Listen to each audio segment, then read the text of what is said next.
আগামী সংসদ নির্বাচন ও চলমান পরিস্থিতি নিয়ে বিএনপি, জামায়াতে ইসলামী ও জাতীয় নাগরিক পার্টি এনসিপির সঙ্গে আগামীকাল ৩১ আগস্ট রোববার বৈঠক করবেন প্রধান উপদেষ্টা ড মোহাম্মদ ইউনূস।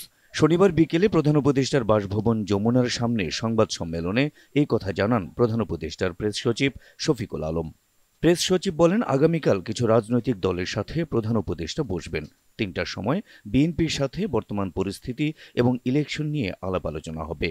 বিকেল 4:30টায় জামায়াতে ইসলামী এবং সন্ধ্যা 6টায় এনসিপির সঙ্গে আলোচনা হবে।